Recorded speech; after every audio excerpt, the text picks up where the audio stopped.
Palubní deník USS Bravos, hvězdné datum 56927.70. Po devastačním zásahu Praetora Shinzona je Romulanská říše v troskách a chaosu. Byli jsme vysláni jako součást humanitárního konvoje a právě doplňujeme poslední zásoby v systému Taurus. Dodatek. Osobně si myslím, že nabízet pomocnou ruku Romulanům je veliká chyba. A to je poslední kontejner z Quintokokosy. Seznam je kompletní, můžeme vyrazit. Ještě ne, komandére. Ale pane... Systém Taurus stojí za bližší studium. Víte, že podle průzkumů je právě místní hvězda jedním z možných vstupů do Q kontinua? O důvod víc, abychom vypadli. Proč? Přeci bytosti Q, všemocné a všeho schopné. Navíc myslela jsem, že vy, Elauriané, jen nemáte zrovna v lásce. Dáte moc na pověsti, Veru. Všichni Q nejsou stejní a lidé mého druhu také ne. Neměla jsem v úmyslu naznačit, že ano, každopádně Romulané... Počkej. Pane, máme rozkaz jim poskytnout pomoc. Není v pořádku, když... Není v pořádku. Napadají naše lodě a základny a je to v pořádku. Vytvořili Talaronovou zbraň, kterou chtějí vyhubit celé lidstvo a je to v pořádku. A když si náhodou zadřou třísku, může se federace přetrhnout, aby jim ulevila. Jinak věci nebudou v pořádku. Kapitáne, při vší úctě mám dojem, že vaše osobní pocity vám zamlžují úsudek. Vím, že vaše sestra zemřela na Enterprise C. Nevíte nic! Promiňte, Veru, ale tohle nemůžete pochopit. Moje sestra, dvojče a já. Narodila se jen 5 minut po mně. Vždycky jsem na ní dával pozor. 8 století. Zachránili jsme se, když Borgové vyhladili náš svět. Rozprášili nás po galaxii, přežili jsme. Pak ta nešťastná akce na Narendře 3, taková zbytečná ztráta. To není pravda. Když byla Enterprise C zničena Romulany při pokusu ochránit klingonskou kolonii, udělalo to na Klingony veliký dojem. Oběť té posádky umožnila obnovit styk s jejich říší, což vedlo k alianci, která trvá desítky let. Já to všechno vím. Vždyť se mi to také nechal vytesat na náhrobek. Zde leží Vadria. Umožnila styk. Kapitáne Vizíre! Dělám si legraci, Veru. Co jiného mi zbývá. A nebojte se, Bravo své rozkazy splní. Ať už jsou mé osobní. Kapitáne, přijďte prosím na můstek. S hvězdou Taurus se něco děje. Ano, pane Solexi, už jdeme.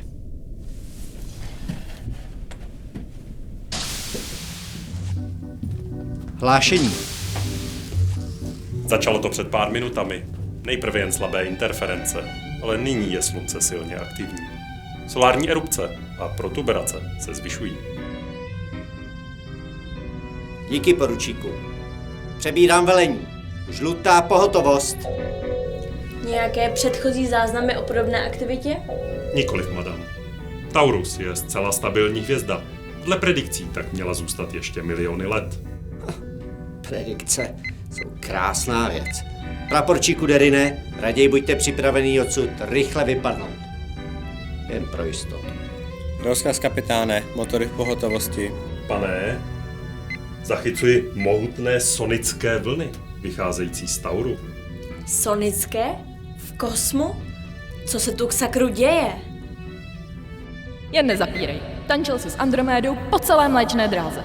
Ale já jsem jenom... Navíc měla stejné šaty z protomlhoviny jako já. Jak Benita Coura měl figuru. I na tobě jsou pěkně obtažené. Jak se opovažuješ? Už 2 miliardy let vážím na kilo stejně.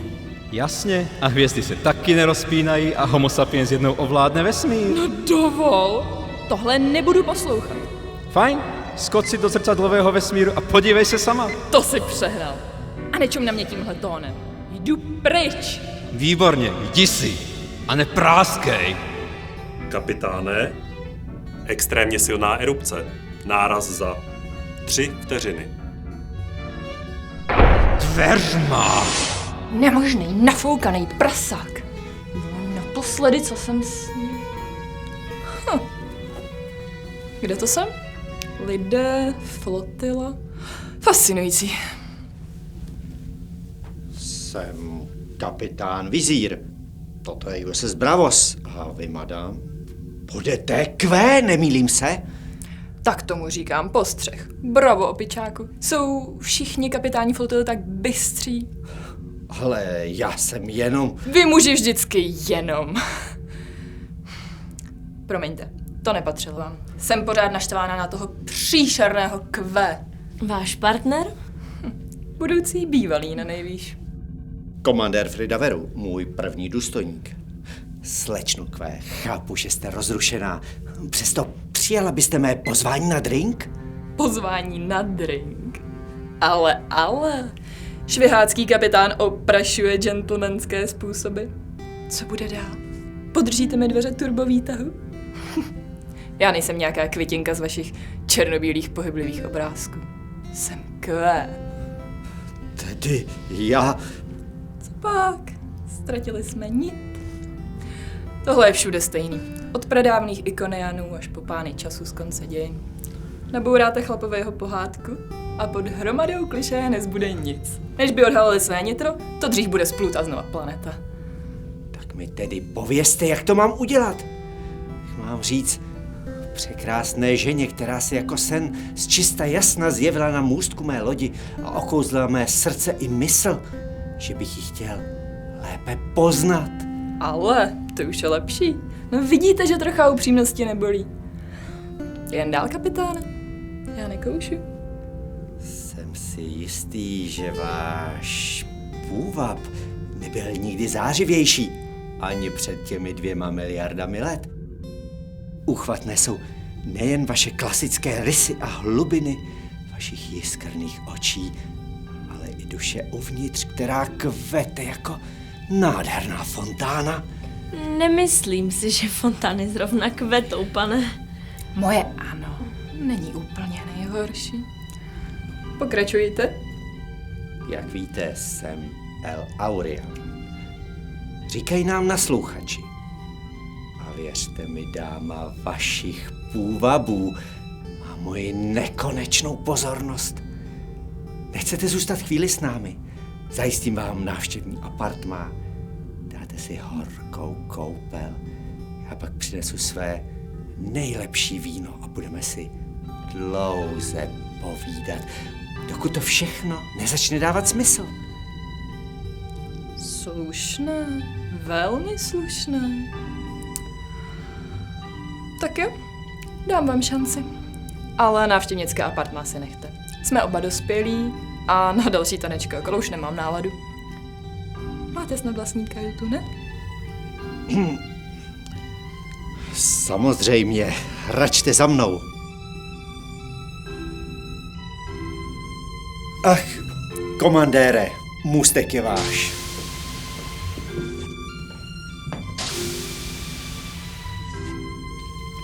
Madam, co to mělo všechno znamenat?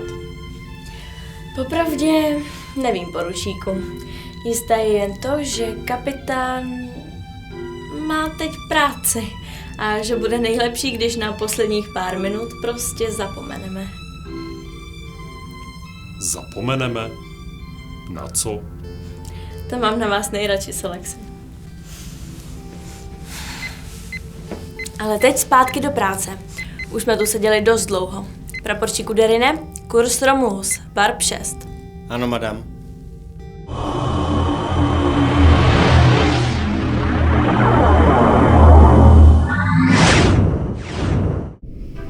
To bylo nádherné.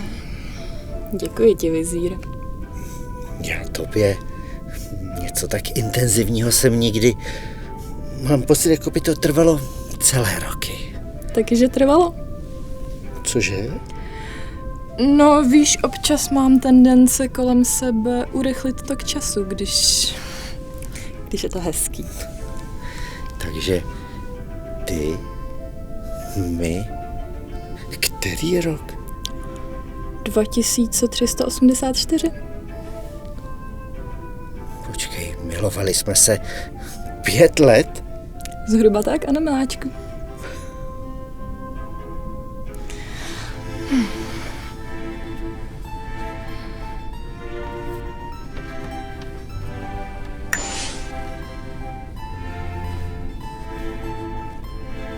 Pět let. Jsem fakt dobrý. Ale co, Bravos, moje posádka? Tvá loď svou misi splnila. A pak mnohé další. Když se měsíc nemohli dostat do tvojí kajuty, prohlásili vše za nevyřečetánu anomálii a komandér Frida se ujala velení. Má ho dodnes a je úspěšnou kapitánkou. Bude asi pořádně překvapená, až vyjdeme ven. Můžeme odejít i jinak. Bude to tak nejlepší. A kajutu necháme nedostupnou. Ať si flotila nechá malou záhadu. Záhady jsou zdravé. Ty se na mě zlobíš. Vůbec ne, naopak. Víš, jenom toho bylo na mě trochu moc najednou. Ale nelituju. Stálo to za to.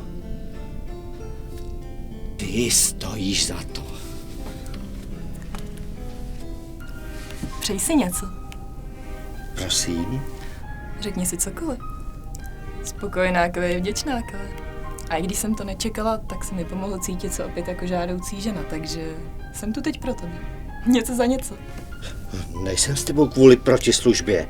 Já vím. A právě proto ti ji chci dát. Udělat ti radost. Chceš vlastní planetu, vidět velký třesk, zatopit Borgum. Hrubce hvězdy Taurus. Myslíš, že by si dokázala zopakovat? A víc, zničit celé slunce? Ovšem, že ano. Pár let to sice zabere, ale jmenuji hvězdu a já ji pro tebe rozmetám po kvadrantu. No tak, jen se nestyď. Pověz, kterou? Romulus.